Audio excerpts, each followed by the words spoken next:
Well, ladies and gentlemen, boys and girls, we're gonna build with a little bit of macho man. Oh yeah. Okay. Randy Newman, right? Oh yeah.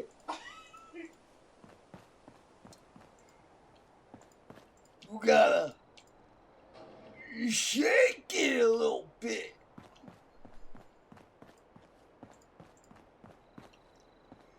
Cause you can't be the cream of the crop without having some crop.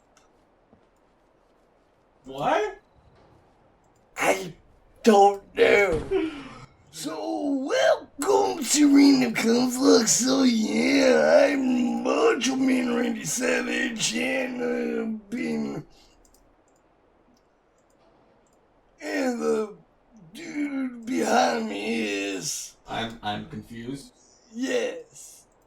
Because he's wondering why the Macho Man Randy Savage isn't dead. He can't keep a good old Macho Man down. Oh yeah! In all seriousness, I'm John. I'm joking. I'm Zac. I went to go back to my voice and it just... no bueno. Oh my god.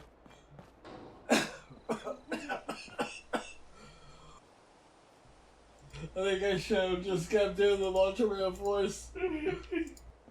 By the way, if you care about the stupid voice impressions, I do. If you know what the person really sounds like, go ahead and leave a comment down below. Especially if you're a Macho Man fan, like I am.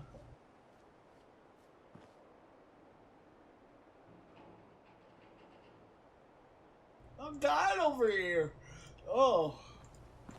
And, let me know if my voice impression was kind of spot on, need some work, or not close at all.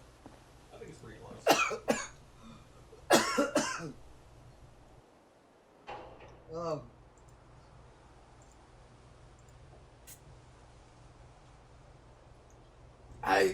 I used to love doing that voice as a kid. And now it gives me smoker's cough. Which is weird because it was really out of like the depth of field that I had as a kid. So it was more straining on my throat. Because as a kid, my voice was like really high pitched and smooth. Yeah. And going from this to, oh yeah, it's a Macho Man. Dig it! Like, to go from that smooth to that raspy. Like, in no time flat. Actually surprised a lot of people that heard me do that impression. But the more that I've done impressions, it, like, even that one became less surprising when they realized, like, how deep I could bring my voice. Well, I really want to, but then it's harder for me to kind of go back to this. Yeah. Without choking.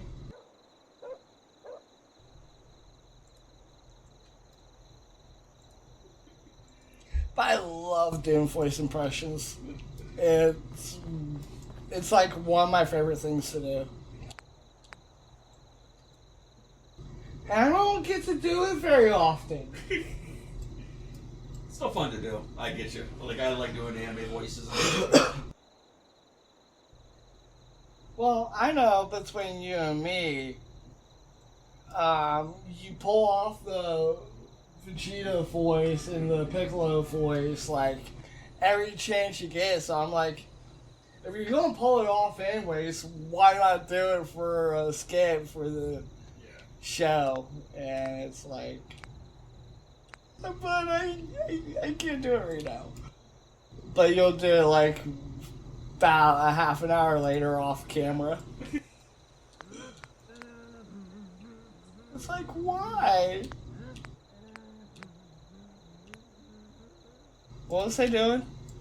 Oh yeah, I was doing the roof. Oh, sorry, I had a moment of death over here. Playing a dead voice character, or playing a dead character's voice was literally close to bringing me with him. Poor Macho Man. Ye knew ye well. Actually, the coolest thing that the coolest compliment that I've ever gotten was from meeting Macho Man Randy Savage. Oh. Met him like once when I was like 5, after Dad passed. And I don't know if I told you the story or not, but I guess I'm telling you with everybody else. We went to a wrestling match at the St. John's Arena in Stoneville. That's when me and Mom were still living in Ohio. Yeah. And to kind of bring my spirits up and make me feel better.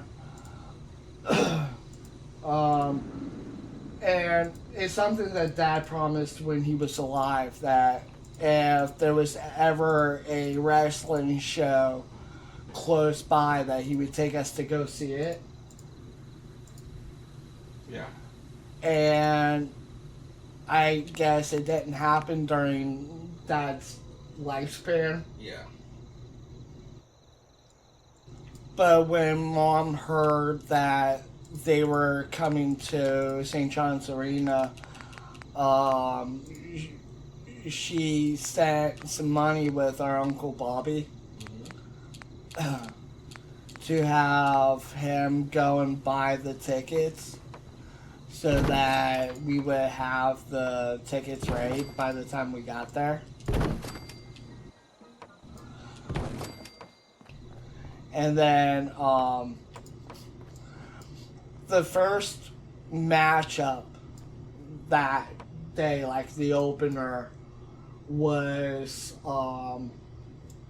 Razor Ramon, I believe, wrestling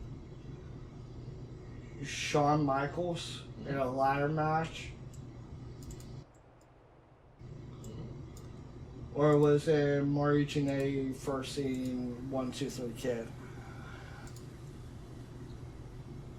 I think it was the ladder. Not the ladder match, but the later of the two. The Maury Janae first seeing 1, 2, 3 Kid. But this was like back in February or March of 1995.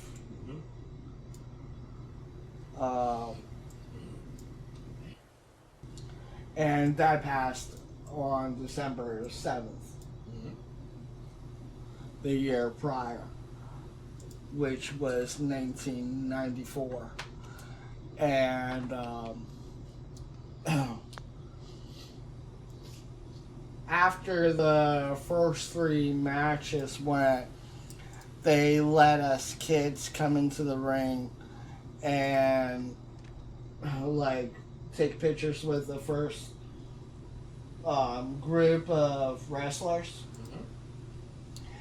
And I ended up getting a picture taken with Mark Jannetty, Sean Waltman, which was 1, 2, 3 Kid at the time,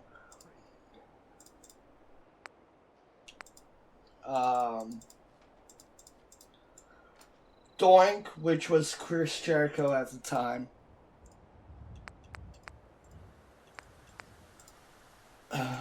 Um,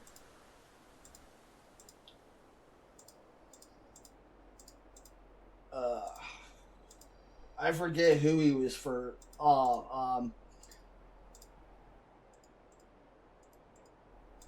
Because there were two like sets of pictures that we took. Two after the first three matches, and then two after the entire program. And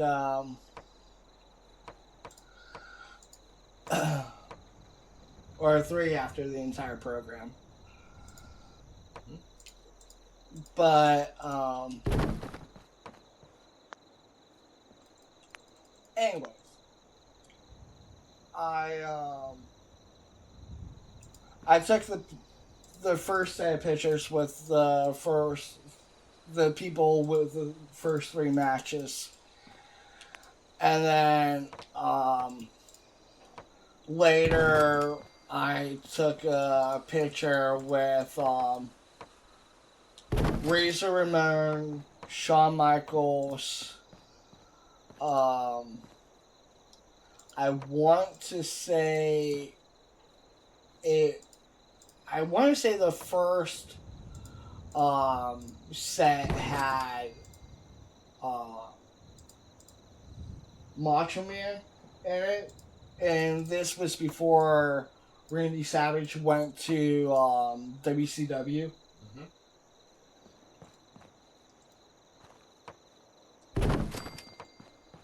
Because he went like a couple years after Hogan did. But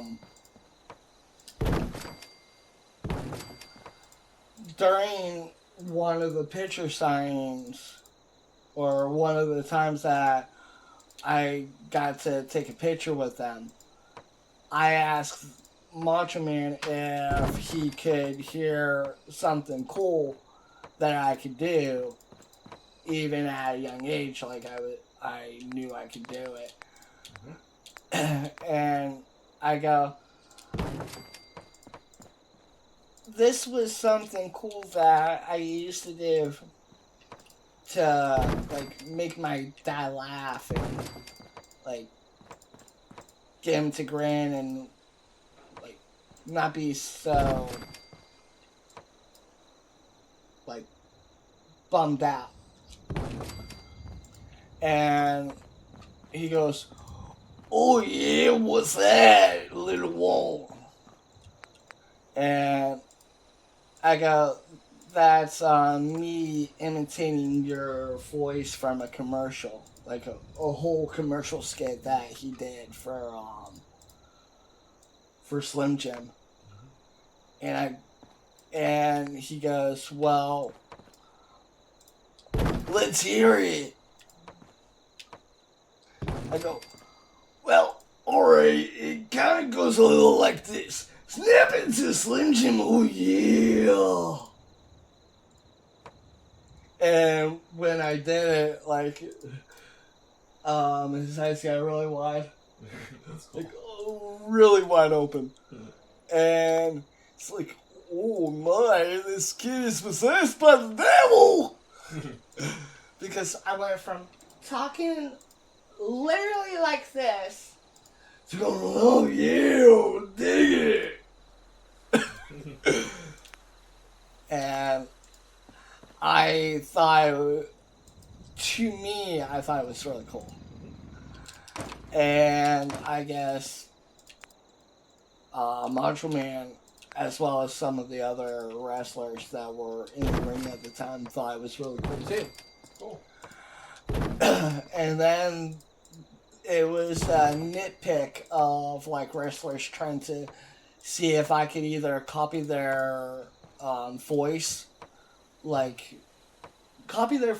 or imitate their sign off, or like their how The Rock goes, "Well, you know what The Rock is cooking, or you smell what The Rock is cooking. something along those lines. Or, you know, how everybody has like a signature phrase.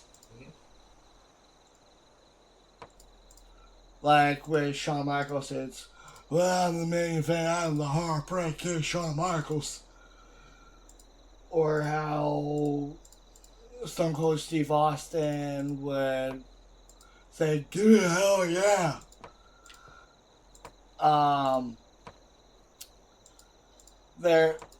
They were trying to see who I could do better. And it was like one wrestler after another going, hey, copy me. Or, hey, do this. That's cool. And it was the first time I ever felt like that was my thing. Like, that, I've always had like a passion and love for wrestling. But that was like, well, if I can keep doing this when I get older, I can actually have something doing this. Yeah. But I didn't want it just being something like that. I thought actually having some real skill was also a part of it. Oh, yeah. But as like a comedy thing, like I could literally see me doing something like that. Yeah. It's also one thing that got me kind of interested in voice acting. Because I already knew I had the skill for it. And one of the best things that I don't remember exactly who said it, so I'm not going to portray the voice. Yeah.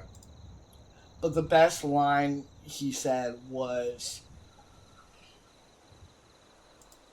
imitation is the best form of flattery. And he said that even like adults at the time either had a bad problem with people imitating their voice or kind of mocking them in a sense. And then usually when a kid does it, it doesn't, like, it's not perfectly spot on. Because a child's voice range shouldn't be able to do that. Yeah. And he goes, and usually people don't get ticked off when it is a kid doing the voice. Yeah. He goes, but it's so much better when you can really incorporate that person's tone and mannerisms into bringing that voice to life. Oh, yeah. And if it really wasn't for me just goofing off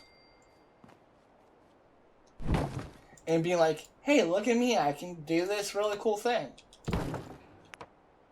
I probably wouldn't even be like thinking voice acting was anything real.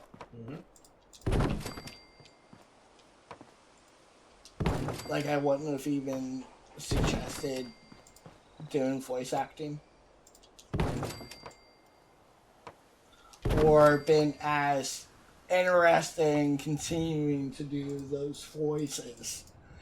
And other voices following up to it.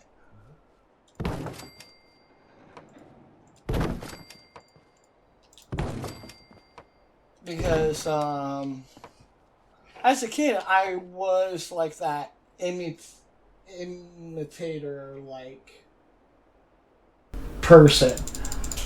Yeah. I loved imitating what I seen. I loved reenacting, like, what I liked and what I've seen. Mm-hmm. And just by me doing that, and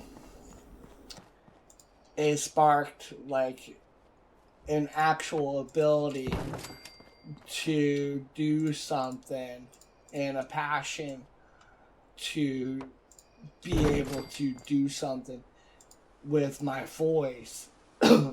If that was the career that I wanted to go with.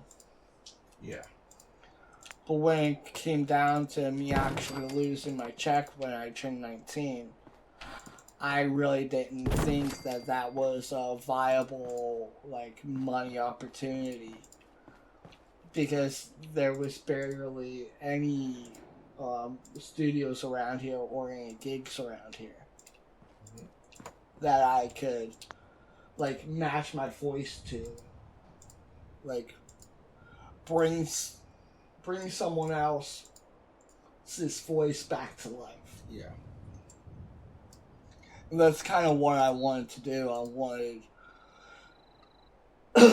wanted to be able to have like that mimicry of being able to, let's say, you watched Scooby Doo as a child, and the guy that plays Shaggy passed away, and like they couldn't get someone else to sound like him, but you just wanted to hear that voice one more time the way that the original voice actor did it, that you would give anything to just hear that. And for someone to be able to recreate that sound to a T, to me, was something that I've always wanted to do. It's like being able to keep that person's voice or that person's like who that person is alive by using their voice.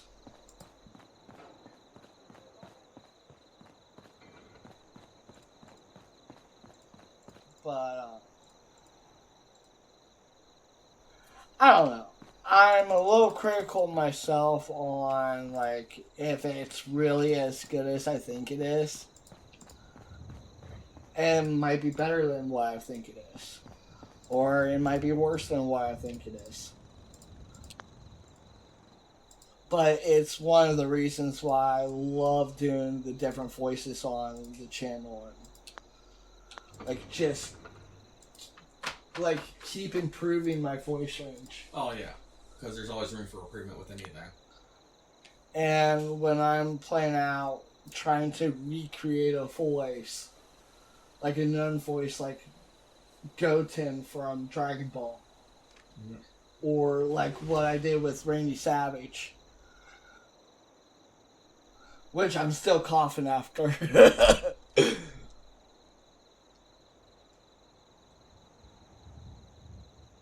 It's one of those things that's like,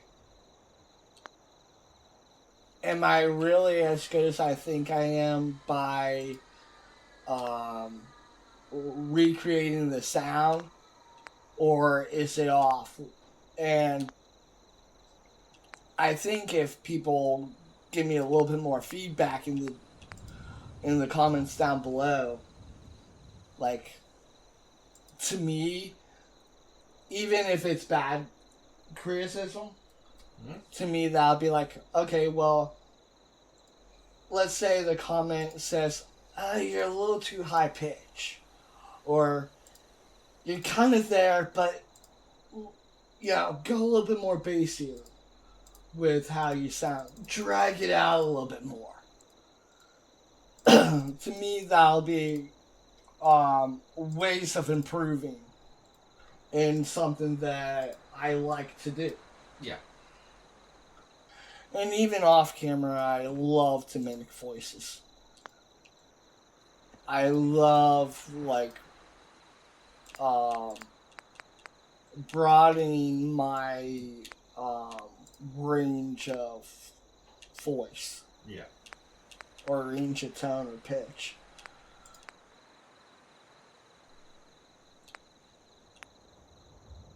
Even though it does kill my throat doing some voices. Yeah, I'm watching you, but I'm also playing Roller Coaster Tycoon. I just made a roller coaster that has a 7.5 intensity. That's really high. Like out of 10. Like that's the best coaster I've ever made as far as stats go. You're playing Roller Coaster Tycoon, watching me on the second monitor, Yeah. and listening to me You do voices. talk. Yeah. And it's like, why are these things isn't staying? But yeah, it's. I know I'm not talking about Fallout, and that's the game we're playing, but in a way, I'm also kind of doing a topic video. But it's not really a topic video. It's just a little story time with Zac to help kind of ease the tension and quietness of me building.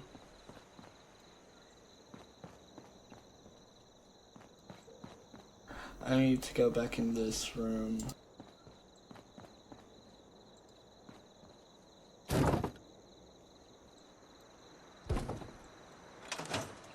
I need to make my character sleep.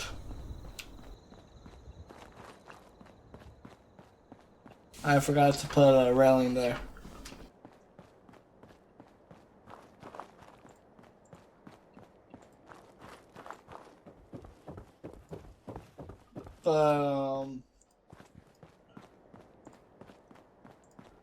I told you about almost like stopping on art altogether.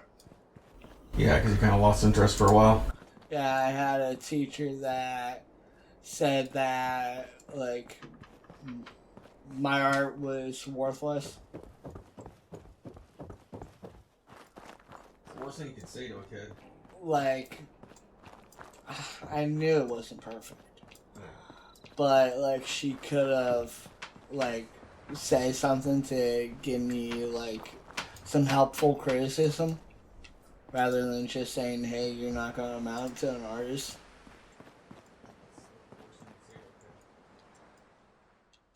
And then, that was close to, like, me, like, walking away from art. And I kind of did for a long time. I got into other things. Yeah. I thought my art was kind of pretty good. Like, I knew how to draw weapons. Like, realistically. Yeah. I used to be able to do, like, whole, like, character makeup, their weapons, their outfit, their armor. Yeah. Honestly, in some aspects, like, my art then overshadows my art now. Yeah, you're just now getting back to where you were. Like, my proportions were way better back then. And I had no experience in doing proportions. Yeah. And then after just giving it up for a long time, like, I'm going back to stage one. And it's how, like, getting back to, like, proper proportions. And you know this for a fact yourself. Oh, yeah, I'm a little rusty myself. Because you gave up on drawing for a while. I'm just now getting back to where I'm comfortable with it. But you've never really... I don't think you have, but I also haven't grown up with you. So I wouldn't know if you've ever had someone telling you as a child, like, your art's not going to mount up to anything, so why are you trying? Yeah. I think you got a lot more push into doing it with, yeah, maybe some criticism here and there, but maybe, like, and let me know if I'm wrong. Mm-hmm. But it was like they were pushing you into you doing more with it. Yeah. And I Because think people say I'm good. I've had people say that I'm not good. But regardless, like, I'm always trying to improve. You know what I mean? Yeah. I think one of the things that got you into art that you and me talked about was rhyme. Mm-hmm. I think you told me one day that you were drawing something and Ryan came up and seen what you were doing, and he goes, maybe if you do this, a little bit of this with this, then it'll look a little bit better. But other than that, you're pretty spot on. Yeah, something like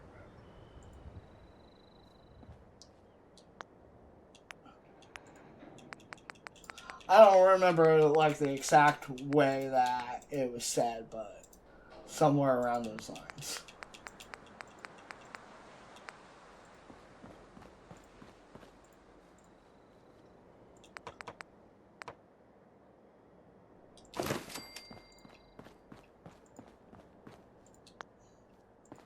But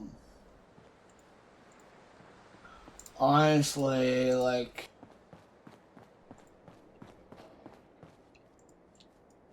playing video games or like doing voice acting, if I'm writing a script or working with carpentry stuff, like, I love doing that kind of stuff. Yeah. It gives me an outlet, especially like the stuff with the voice. It allows me to express myself in different ways. Yeah. Like, yeah, I could be mad and do some voices, and like I can get all that anger out, rather than like going up to the person I'm mad at and decking them in the forehead, which I've done. It's not wise to do. No. But if you sit in a room like a small room, like a walk-in closet with a light, and you just want to scream like Goku powering up into Super Saiyan, then like that's gonna bring your frustrations out. Yeah. It's all about just doing you and like doing the things you enjoy. Yeah.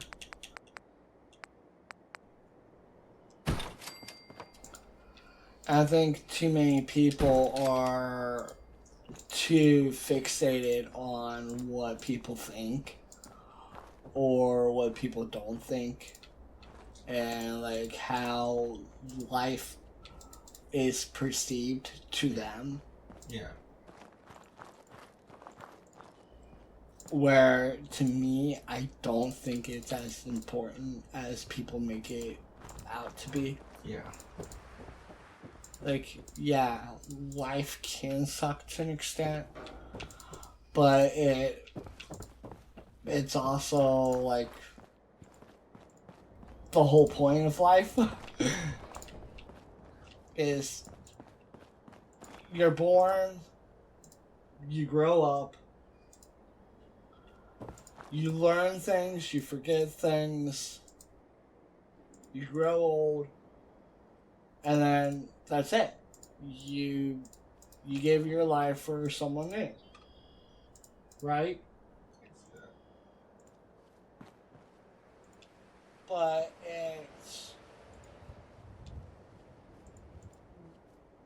it should be like, okay, well, you're just basically going through the motions until it's your time to pay it forward to the next newborn baby, right? Okay. And it's like,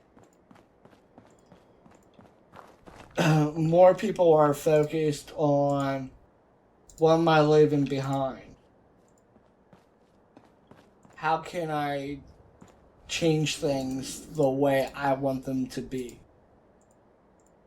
Even though I may not be around in the next 50 years to see the change.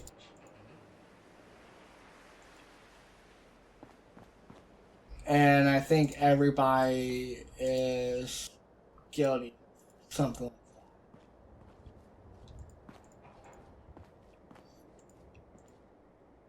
that. And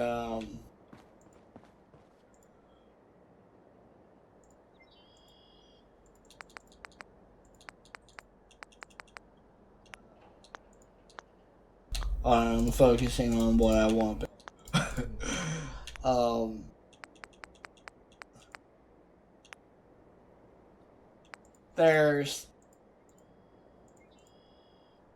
There's times where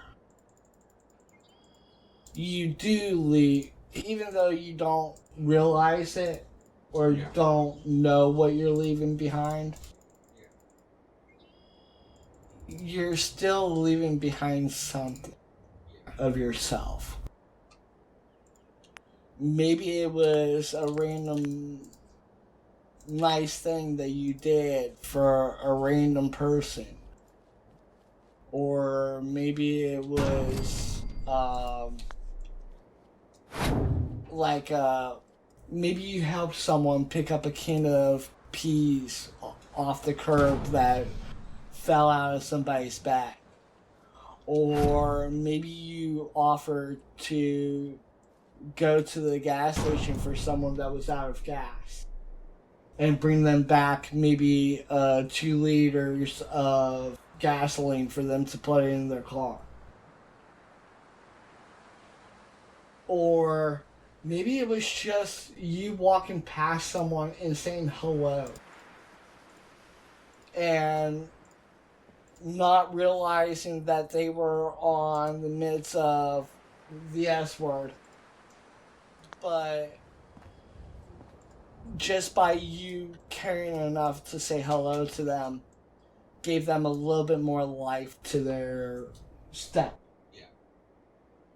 Give them a little bit more look into, like, maybe life isn't so bad.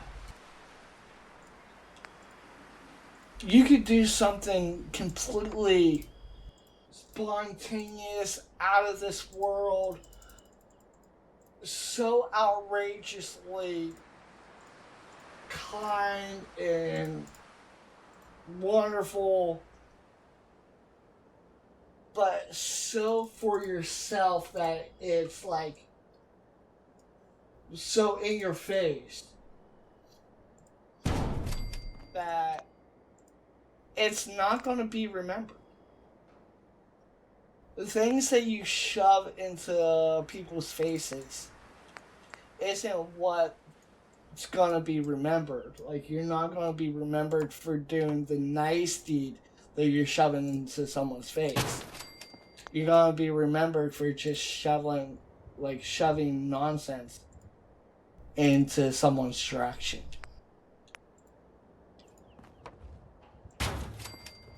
Does that make sense? Yeah.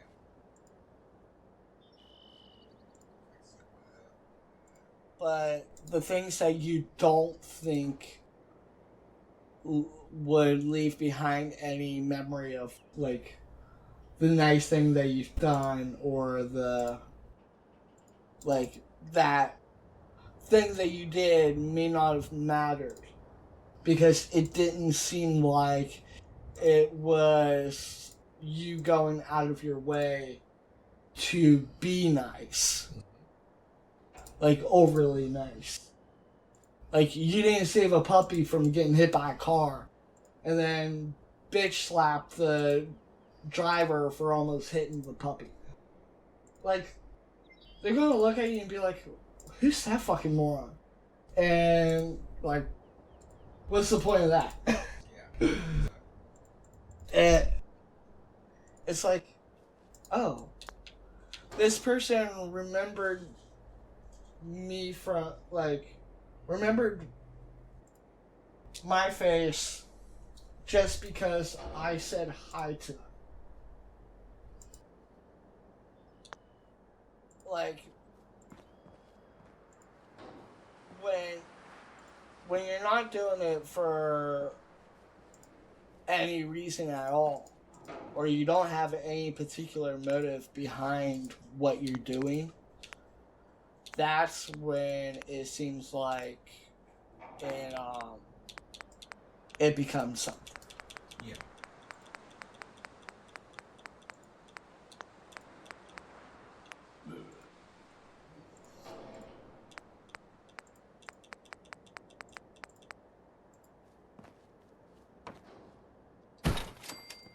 And sometimes you don't realize, like, when someone is down.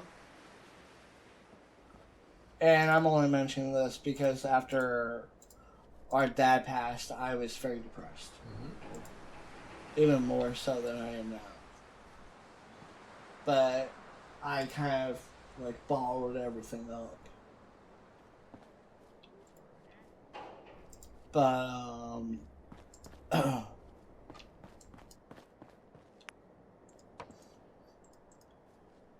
when people are negative, it puts you in a negative mood. Yeah. Even when someone's kind of being forcefully positive, you know that it's not genuine. Yeah. But when someone takes their time out of their day to actually, like, compliment you and tell you that something you thought was good was something that they thought was cool, like, that's really cool to hear and brings your spirits up. Oh yeah, of course. Like anytime you hear something like that, it's like, oh, brightens your day. But it's also like you can tell when they're genuinely mean what they say, yeah, and when they don't. And you remember more when they genuinely, like, mean what they say over conversations that you have with someone that really doesn't give two shits. Oh yeah. Because you could have, like, the longest conversation in the world with probably one of the nicest guys in the world and not remember the conversation at all because that person is just trying to please everybody. Yeah.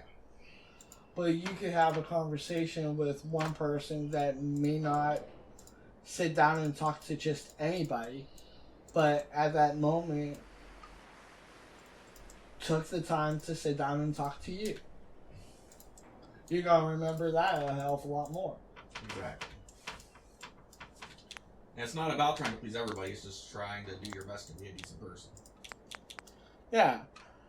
So when it came down to, like, critics that, and I've had school teachers that were that way, they were very critical and, like,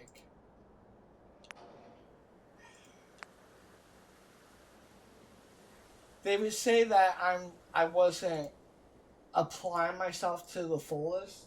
Yeah.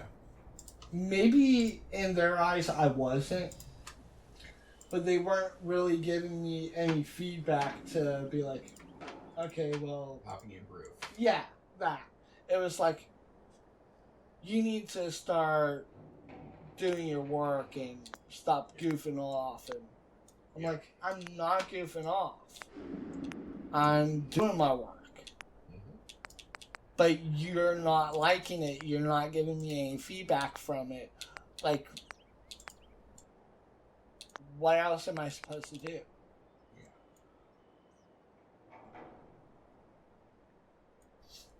And then when you get people like that, it's like, well, in my case, it was my drawing. And it kind of makes you give up. Yeah. No, I get it.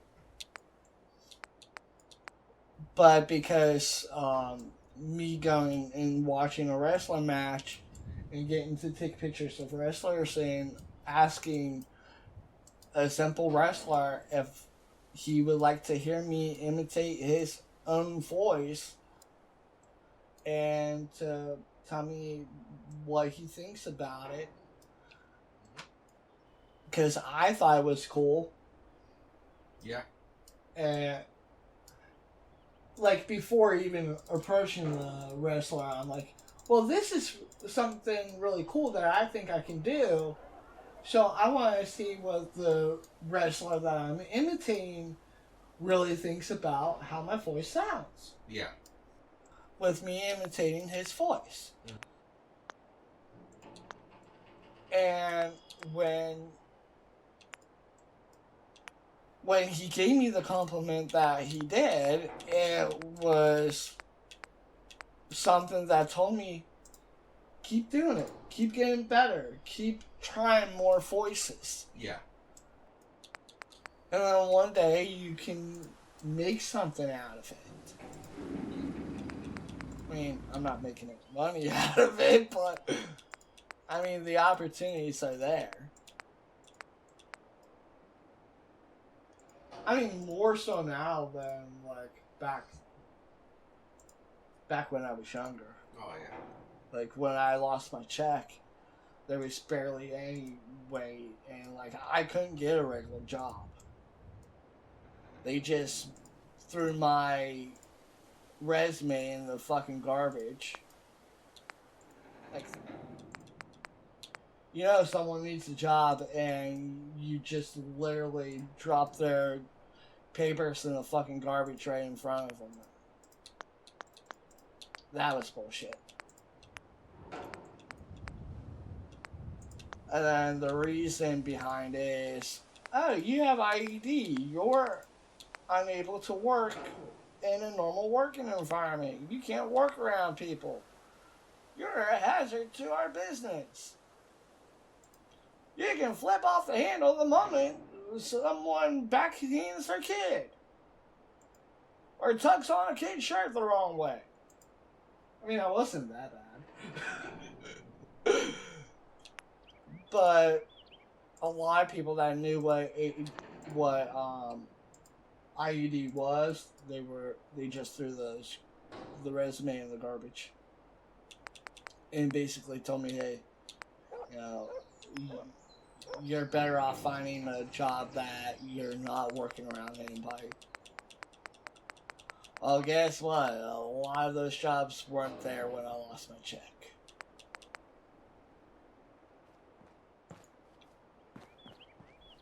Like, back then, YouTube wasn't a viable source of, like, revenue. And that was in 2009. Yeah.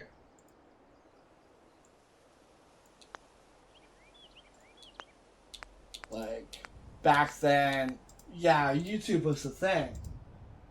And I've done, like, a lot of YouTube up to then.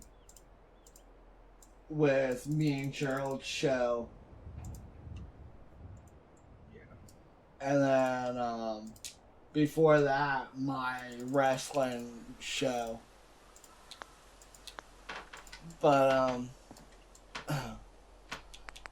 it's like, well, maybe they really,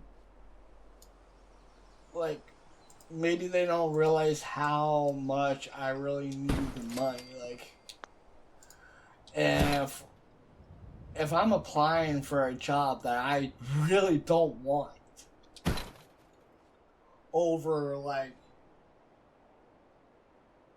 passing up a dream opportunity to go do something else that I don't think is gonna be paying the amount that I think I need. Yeah. For a viable living opportunity. Like, that's just out of like desperation. And when you're as cold as to like throw that person's resume in the garbage, like that's just wrong. I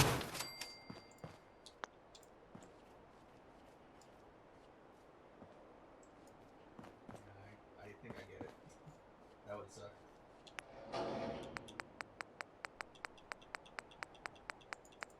Which only worsened the depression problem even more after I lost my check. And then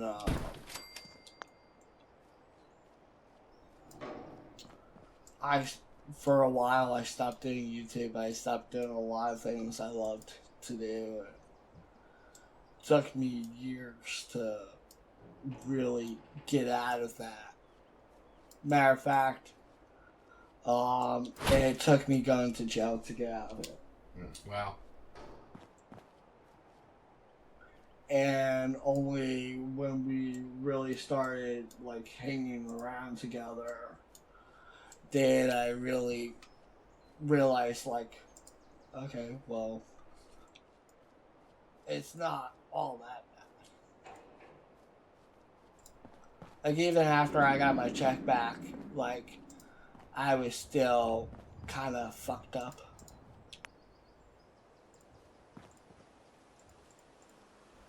I thought I was better off just angry and hateful and like despicable.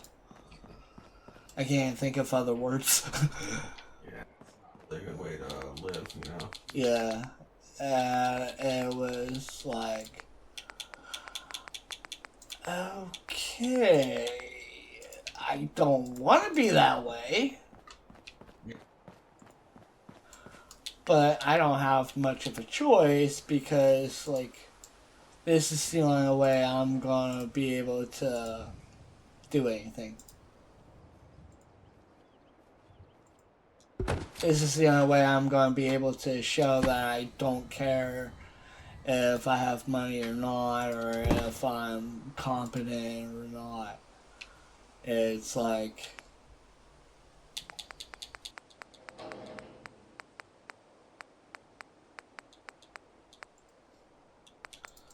when you're taking someone that's depressed and then you're keeping them from being able to make a living. Yeah. Where is the mirrors? You're not really helping matters, basically. Yeah, you're actually doing more harm than good.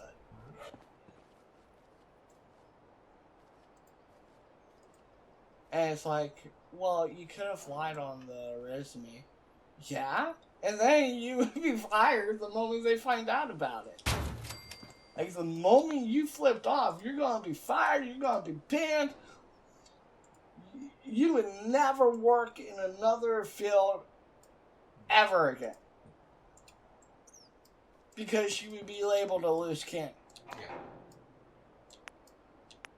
And it's like, well, tell them prior, so when they do hire you, you know, they know what they're getting. It's just, at that time, I didn't know what I was getting by being honest.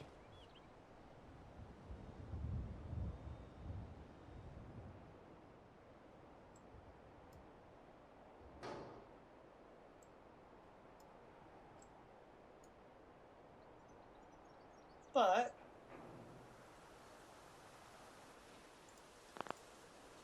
the more we work on projects together, like doing random Conflux, Yeah. the more I'm getting back into like my old habits of Like wanting to be creative. And things yeah. Like that. Which has opened more opportunities for me to showcase my creative side. Yeah. Not be such a dick.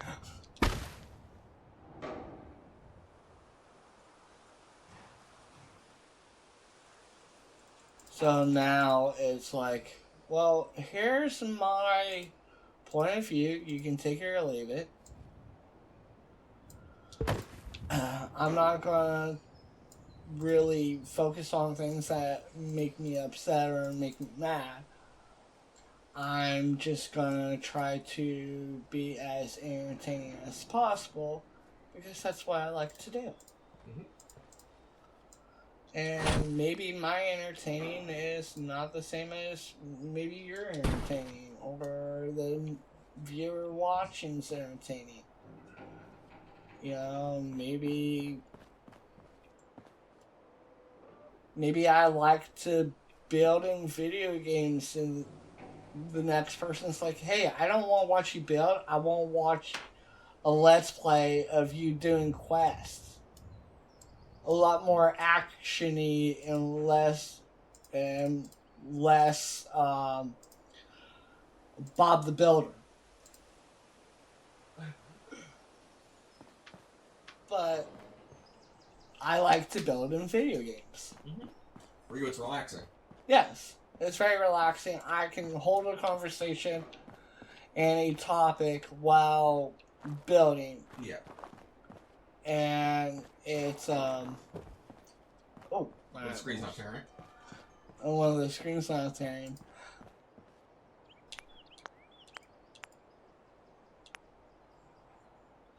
And then I can still like hold a full like conversation with someone. Yeah.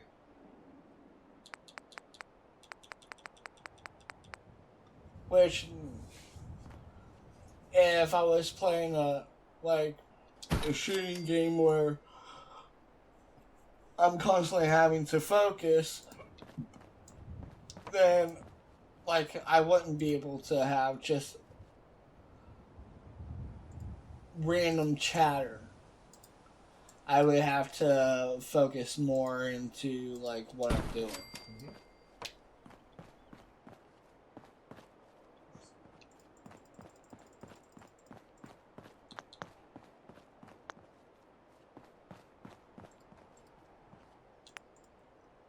But like I said, but for some people, that may be boring as fuck. Who knows? I sure don't, because no one writes in the description.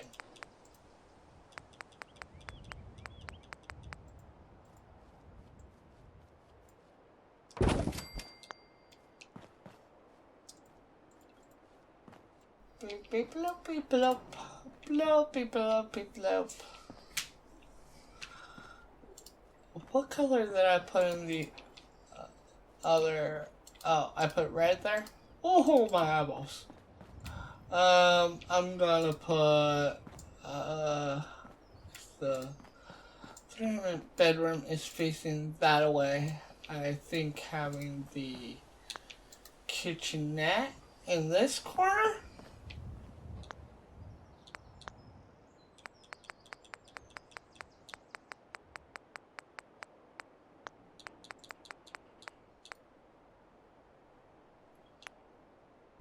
But when you lose passion for something that you love to do, and it takes so long for you to get it back, it's worse than never like having the passion at all to do something. Yeah. Because what you thought was good is now sucky. Well, in your eyes, like Yeah. from your own point of view.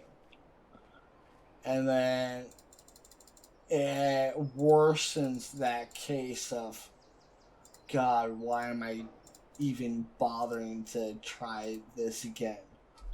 They said I wasn't good at it in the first place, so why am I torturing myself?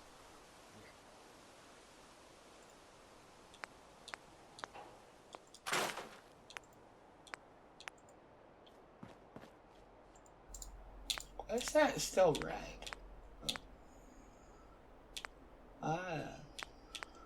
This red. I'll give him a P.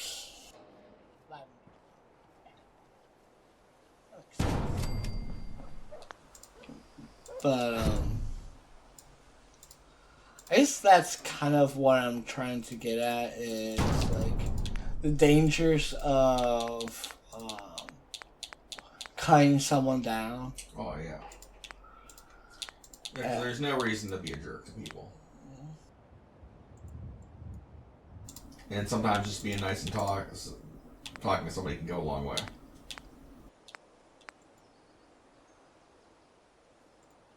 Right? Yeah. It's like, if you have a criticism with something that someone does, talk it out with them. Yeah. Explain why you have a problem with it. And then if they don't understand it, then, you know, that's their prerogative. But if you think that they have the potential to do better than what you see, then tell them, hey, I don't think that you're putting as much effort into what you're doing as you think you are. Yeah. I think you can do better. Yeah. Which was something that my teacher could have told me. Like, my art teacher was the fucking worst. And because of her, I lost the interest in drawing for the longest time. And then I had to get back into drawing by using my brother's drawings as reference.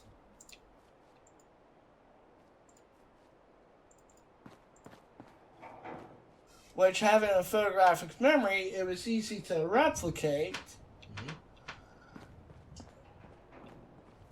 So it's better on him with his drawing style. But it's nowhere near what I used to be able to do. And it was all because one teacher said that I was bad.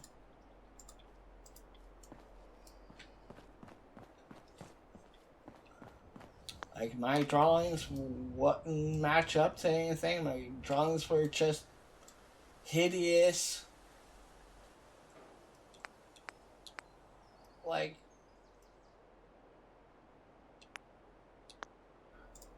I think she would just go out of her way to say something bad about my drawings just for the hell of it. I don't even think she even knew why she was criticizing my drawings. Because, like, I would go in CNF and look at my drawings and it could be just right on, like, what she wanted, and it would be an F. I think the highest grade I ever got in her class was a C. And that's because I basically said, hey, I didn't do anything wrong. I followed it to a T.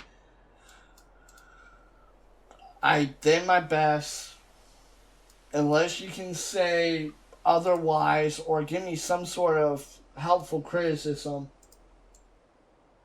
I'm either going to throw it in the fucking garbage or I'm going to take it up to the principal and see what he says about it.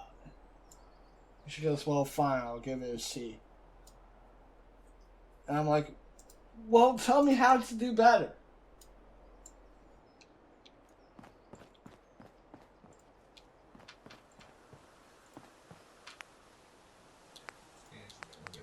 Nope, never did.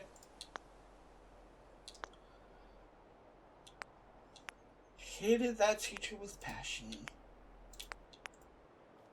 She's probably watching our channel right now like, I remember that kid. He was a nuisance in my class. Always mimicking me and my voice.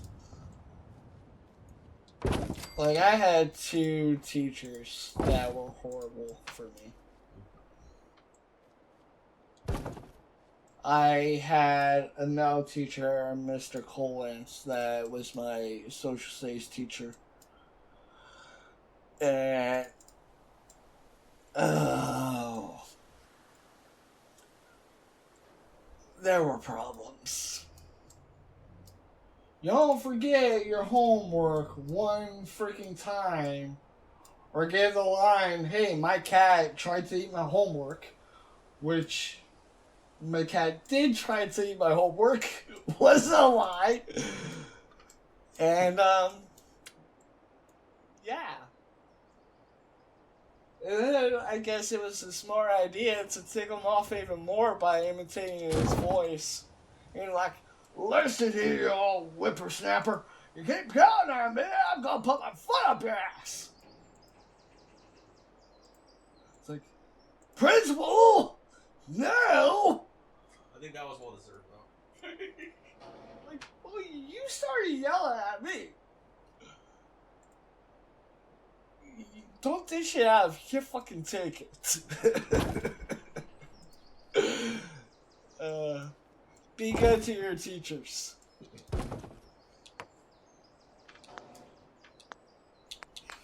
I think I'm giving mixed messages here. But,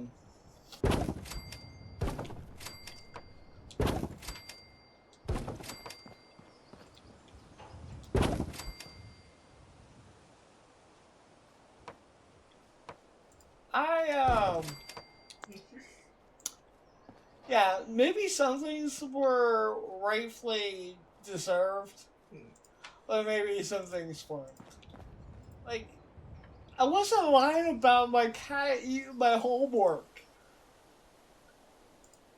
My cat literally, like, at the time I had this really beautiful tabby cat that loved laying in my backpack for some weird reason. Female cat, lovely, lovely kitty cat, would literally blend into my blankets. I would look for my cat and, like, wonder where she was. She could be laying right on my bed, and I would never see her. Oh, wow. Like, I would come home from school one day and look around for my cat. She would be laying right on my bed. I walk past, trying to think she was maybe downstairs in the kitchen, and like go in my room all depressed because I couldn't find my kitty cat, and end up yanking my covers up and flicking her across the room, and it feels so much worse because she was on my covers and I didn't see her.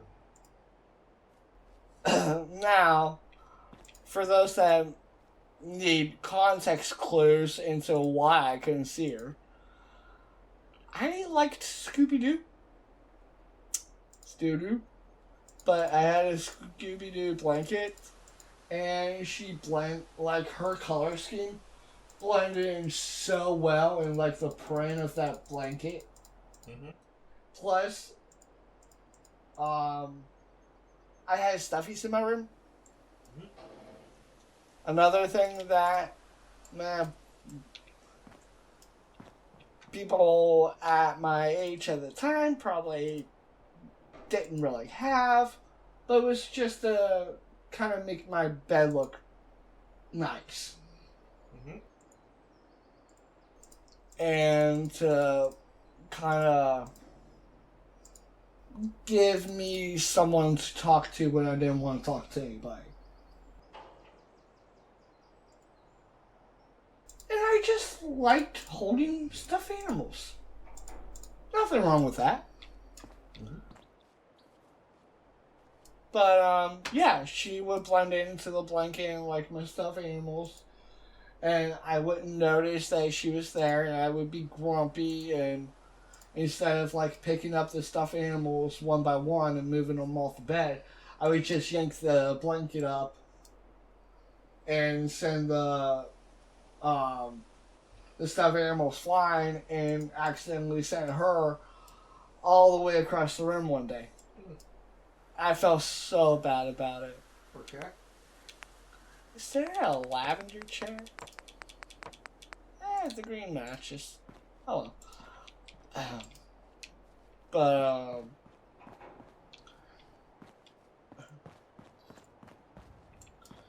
yeah, just random stories. But the reason why those two stories kind of line up was because that was the cat that would always want to like sleep in my backpack. And there were a few occasions I got like 90% to the bus stop before I felt my backpack wiggling. And I had to go all the way back home, drop off my cat, realize it was my cat in my backpack, and my books and homework were on the dresser that I used for a desk. And, yeah, had to hurry up and shove that into my backpack and realized that my cat ate like 45% of my homework. Wonderful, wonderful.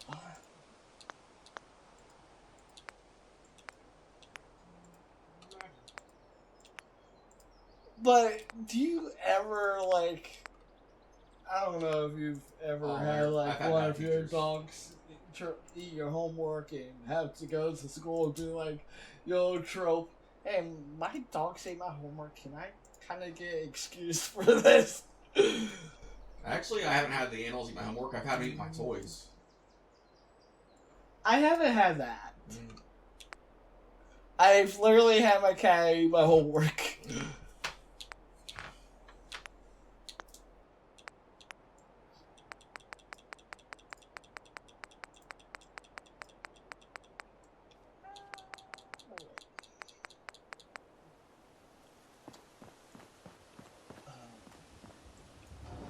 But it's okie dokie.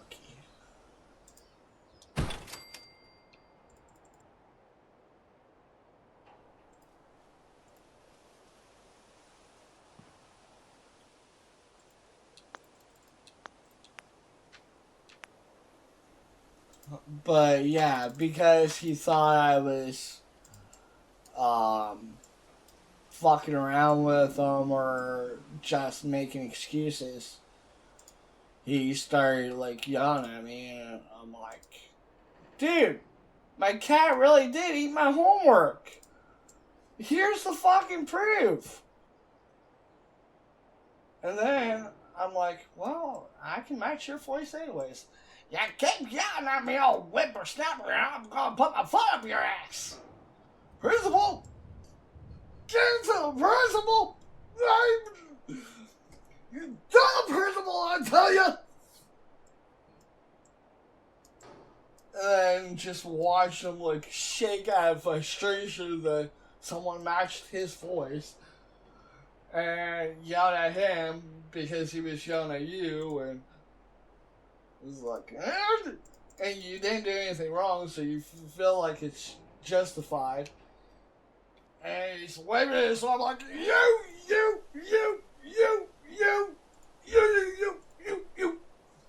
Like, me what? Principal! Don't. Get them! Principal! Like, alright, get the principal! No, because they can't eat my homework!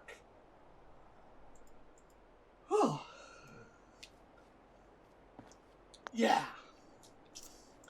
I love my teachers.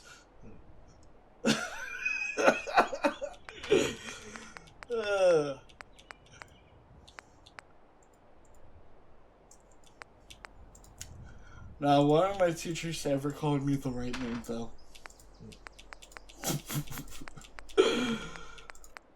I don't even know if I still, like, answer to the name that they called me. Because, why wouldn't you? They look directly at you and they're like, Josh, can you come up here for a second? I'm looking around. Me? They're like, yeah, Josh, get up here. Like, I'm not Josh. I'm Zach. It's like, whatever. Nick, Sean, I think one time I was Jack, Peter. Like, those are not my names. Me, Zach, you crazy teacher lady. So every time she fucked up my name, I go, yes, Mrs. And then closely say her name, but fuck it up at the end. I'm like, yeah. I'm the best student in the world.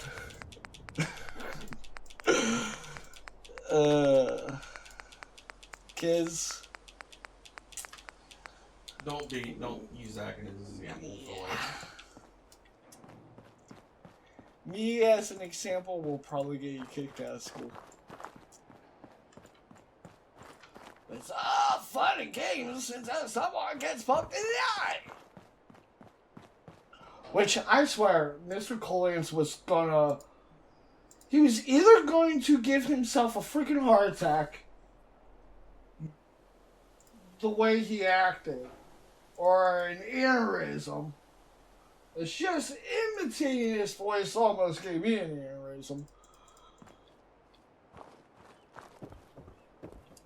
But ain't no bueno. He was not a very nice teacher. I thought most of my teachers were horrible. And bleh. They usually has something nice about them, like some sort of good quality.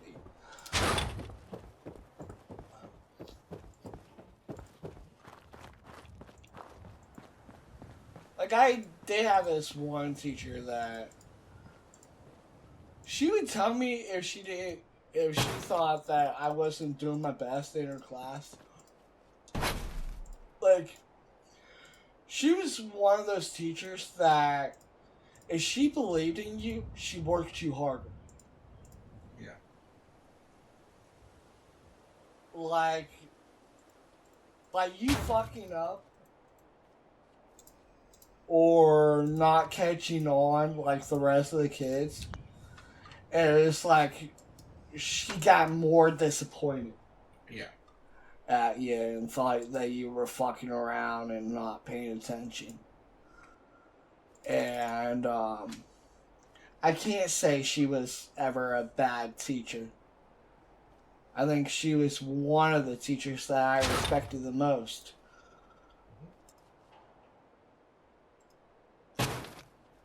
But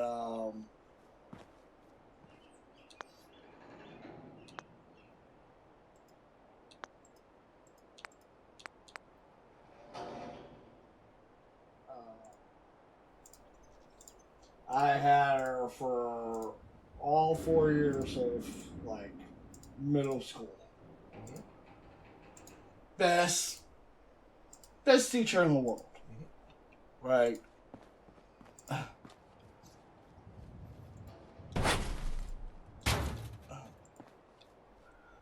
She's the one that found out that I have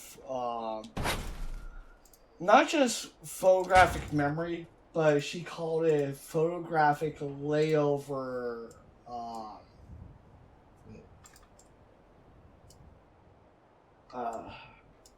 Photographic memory with layover capability. Mm-hmm. Best way of me rephrasing it. Yeah. But she was more into like that mumble jumble thing. But basically what it is it's having photographic memory and being able to recall I think that's what it is. Recall layover or a layover recall. Where you can take a still image from your mind or even a running image from your mind, from like a video you've seen or a picture you've seen or your textbook, and be able to see that image of like whatever page you need to reference without actually having the book right in front of you.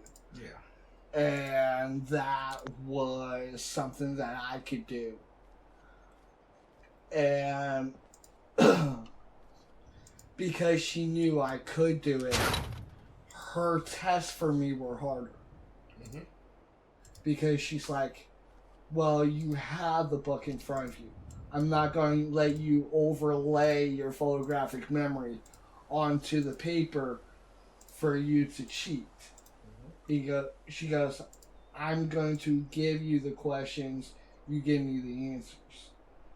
That way you can't, like, right inside of your field of vision. Mm-hmm. Because our test, our notes for the test were literally the test, just in different order. Yeah.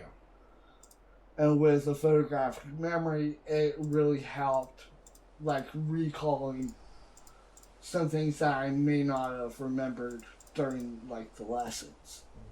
Mm-hmm. And it, she was the one that found out about it. And she's like, even though this is something that you can't help from doing, it's not always the best way for you to, like, challenge yourself and really connect with the knowledge that we're trying to teach you. She's like, if we can dissociate what you know from just what you've seen and have them different, then you can tell the difference between what you've seen and what you know for fact. Yeah. Because not everything you see is correct. Yeah. Like, how much are you really paying attention to maybe what might be wrong on the test? Oh, yeah. There's nothing foolproof. And she goes, and I know that the test can be wrong. You have proven the test to be wrong. She goes, you knew an answer that was wrong in my answer book. Mm-hmm. And you got it right. She goes, and I purposely leave wrong answers in the book in case if somebody that's sitting by my desk may look over to my book and cheat. She goes, you're the only kid that called it out, like, hey, that's the wrong answer. Mm-hmm. This is the right one. But her method was to get my brain to take in the real information rather than just relying on what I can overlay through my sight. If that makes sense.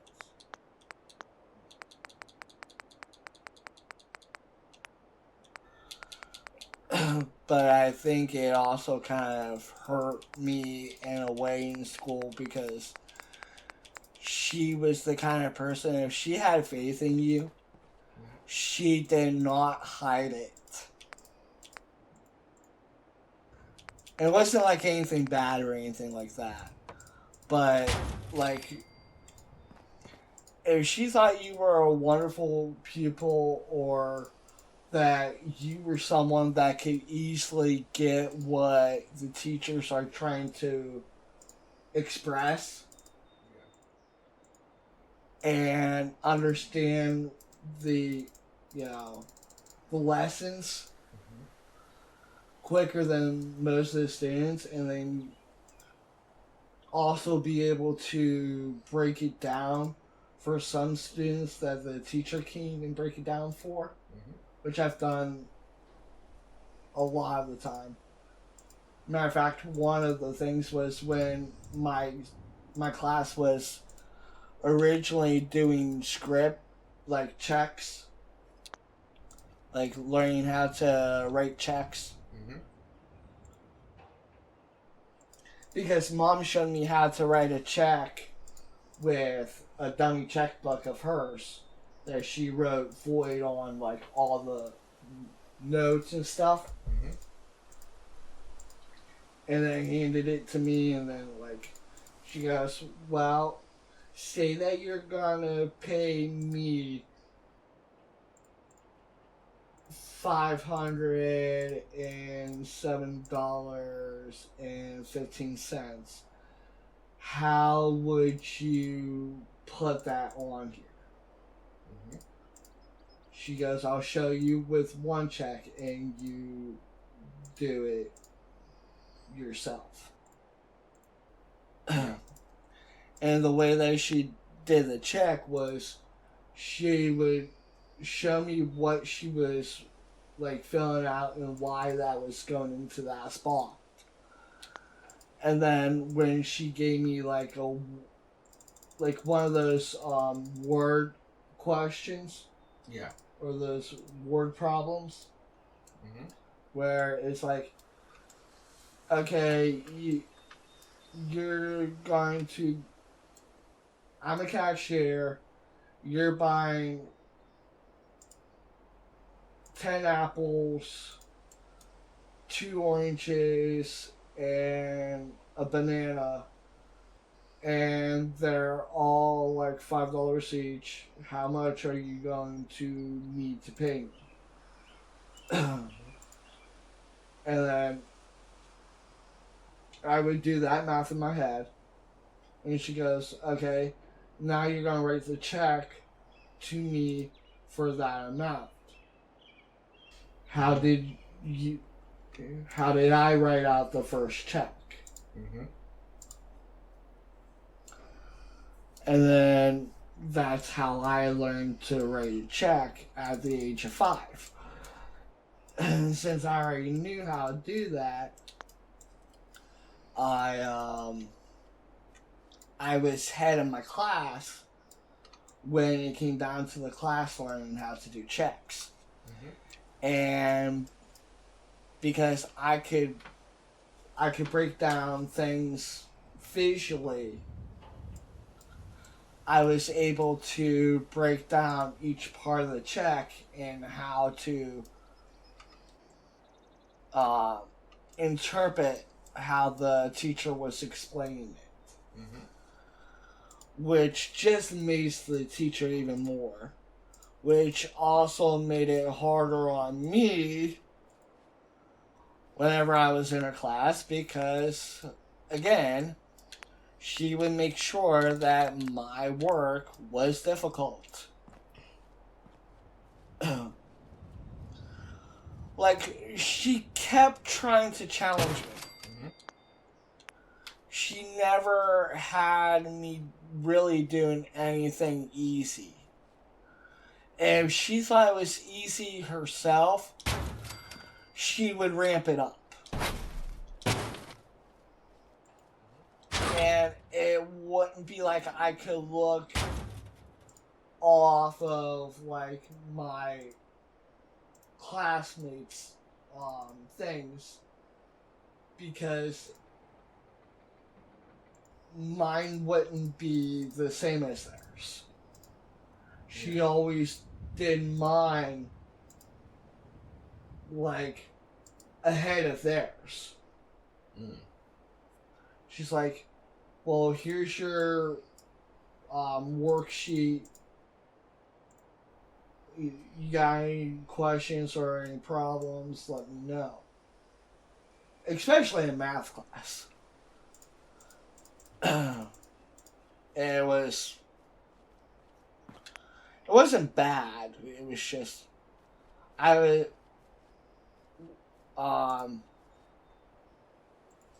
I was doing problems that the other kids in my class weren't doing. Yeah. And in some ways, they kind of got me in trouble with my classmates, and because they felt like the teacher was giving me easy outs. I'm like, how am I getting an easy out? Do you know how to do this? You're on checks and balances. I knew how to do that when I was 5. This is letters, sir. This is A plus B equals C. Find the root for C, man. I mean, that's like partially algebra, but kind of a stretch in it. But this is not 2 plus 2 equals 2 or 4. This is 2 plus 2 equals fish, man. This is 2 minus fish equals 2. What?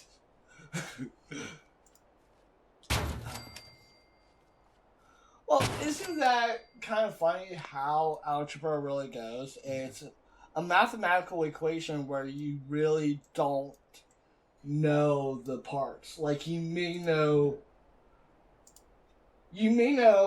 the sum, like what it needs to add up to. Yeah. Or what it needs to be.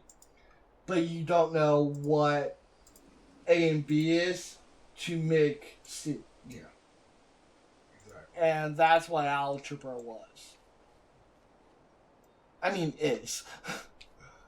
Yeah. And then, like, angles and, like, all that other stuff that kind of leads into algebra. But it's kind of cool. I'm in a classroom and I'm talking about school.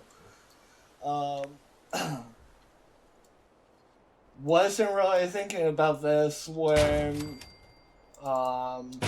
starting out, but wow, it's becoming a thing now.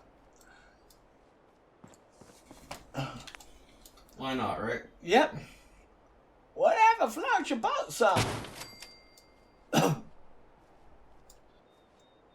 But it was for her. If I got done before everyone else, it wasn't hard enough.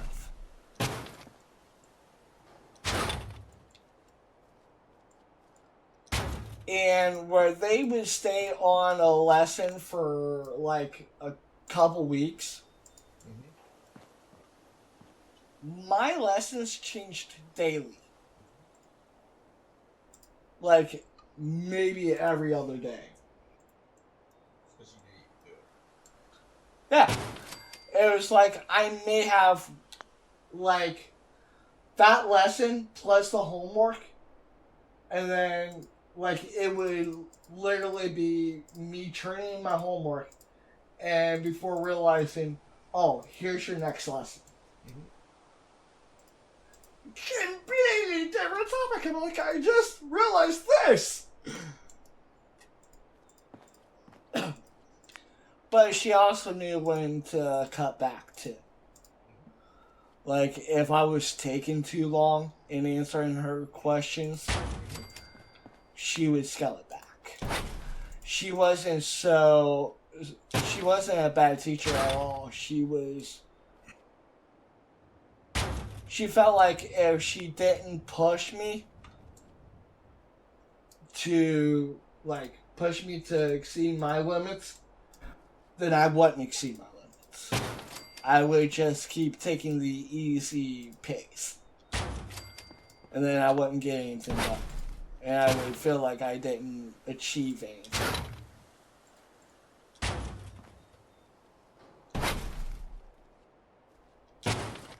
I think I mean, I really don't talk about her being like one of my favorite all-time teachers or like my best teacher I've ever had, because I mostly complain about the teachers that I didn't like.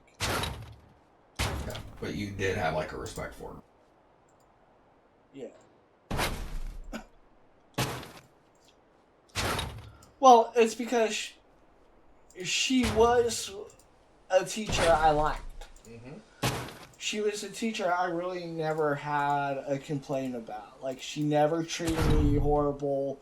She never treated me like I was less than any other student. Yeah. It was just the fact that if she knew that something was getting too easy on me, she would change it. Mm-hmm. And she knew when to change it. Like, if she seen that she changed it too much too quick, she would drop it back a lesson. Yeah. Where some of the other teachers, you had to take the pace of their class. Mm-hmm. Which caused me to get lazy. And get uninterested in, like, the class itself. Yeah. And then I would just do the work at home. Because I wouldn't pay attention in class. Because it would be... My point of view on it was... I'm not really learning anything. They're just telling me something I already know. Can we get past it? So I can do the writing portion before the fucking bell ends. Yeah. So when that happens, I'm just like, fuck it. I put it in my binder and I'm like...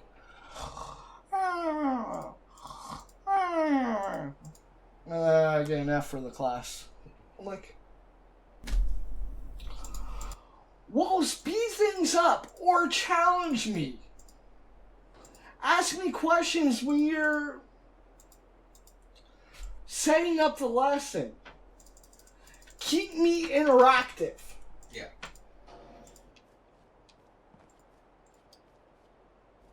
Because that's my way of learning.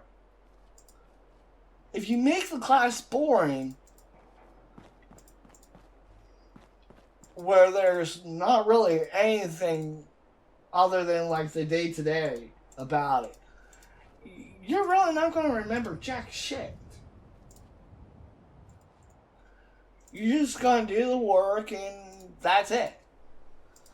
Yeah. And then hopefully you retain some sort of that memory. But if you challenge your students, and listen up, teachers, this is really good tips for you. Mm-hmm. When you challenge your students, like while you're giving your lessons and you stop in the middle of a lesson and you're like, hey, continue the rest of the lesson from your point of view.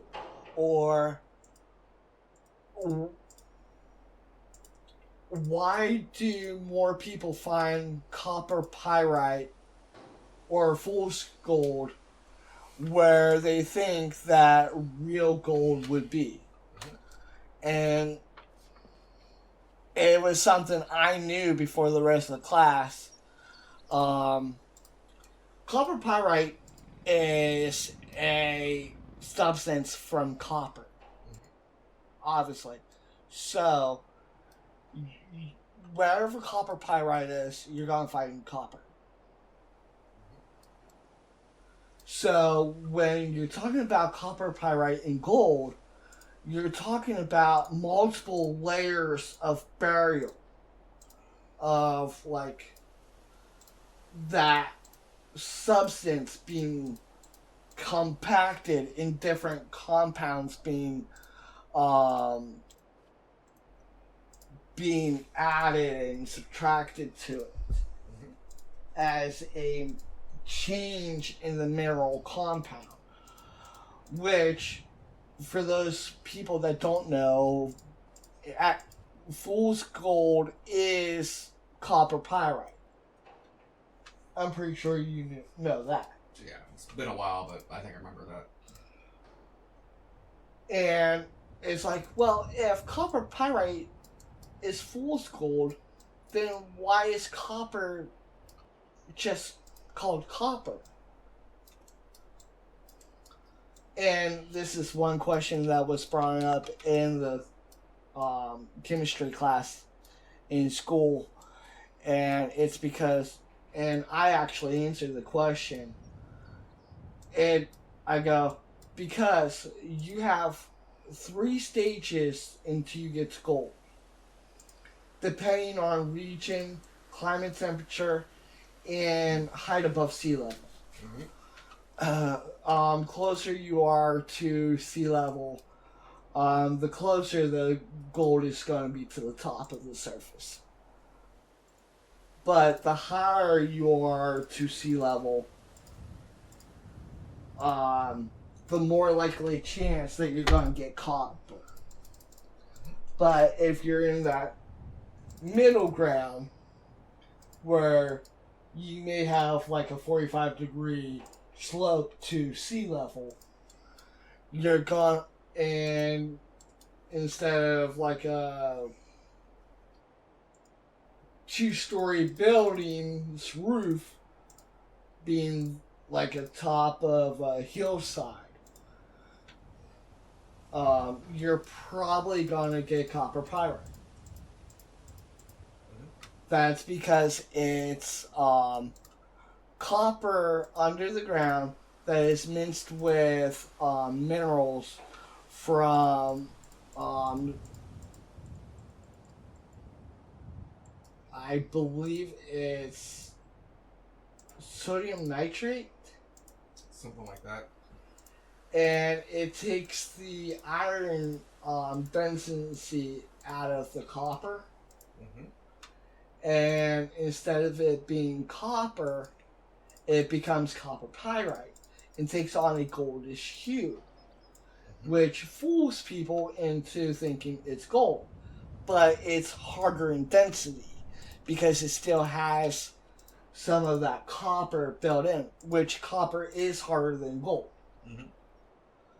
But you let it set even more and compact it, and with mineral-rich soil, and over the decades and centuries, you're gonna get gold. And that's why most people find that copper pyrite before they find gold.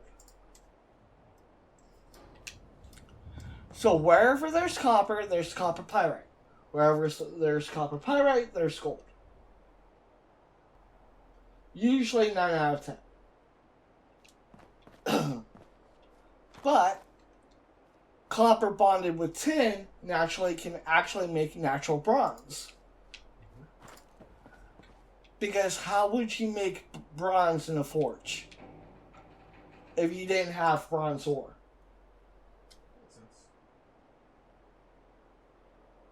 You would take copper and tin.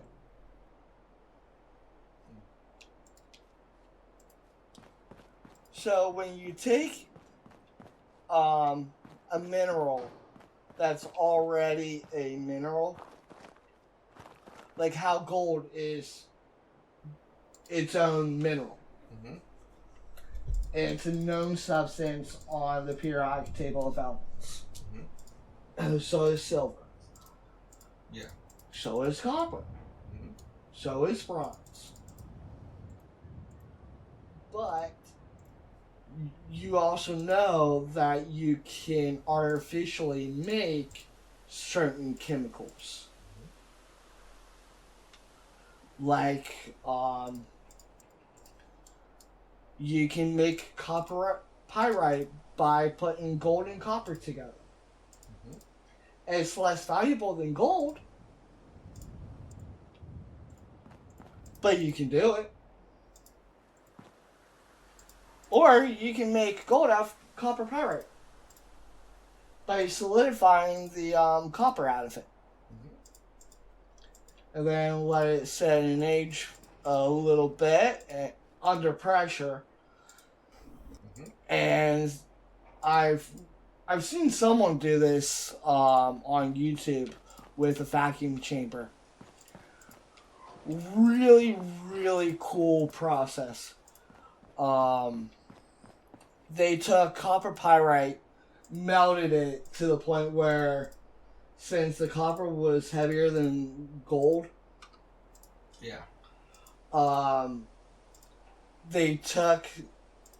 they basically melted it and would scoop the copper off the top. Oh, cool. And so they only were left with the gold.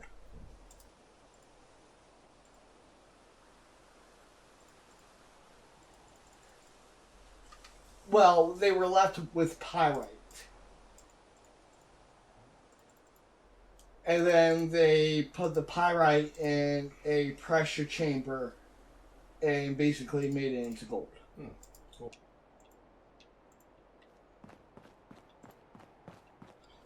But when it's done artificially, it's black. It's either black gold or it takes on like a reddish hue.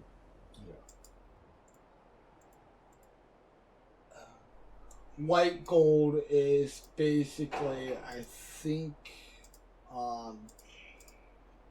gold and silver bonded together. Yeah, something like that. But yeah, like anywhere where I felt like I wasn't really learning anything new, the class thing catch my attention. I'm going to finish this off camera because I want to see what other classrooms I'm going to be working with, or like what other rooms I'm going to be working with, and get this hooked to a generator.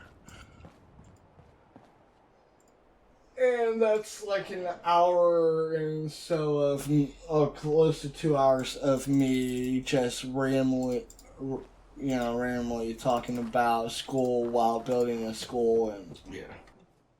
Oh, holy crap, I didn't realize it was that long. Yeah. But the next time you see this building, it'll be in a tour. And with that being said, I'm John. I'm Zach. Leave what you want me to build next in the comments down below. Until next time, down by Uncle Vegeta or Pickle. What are you talking about?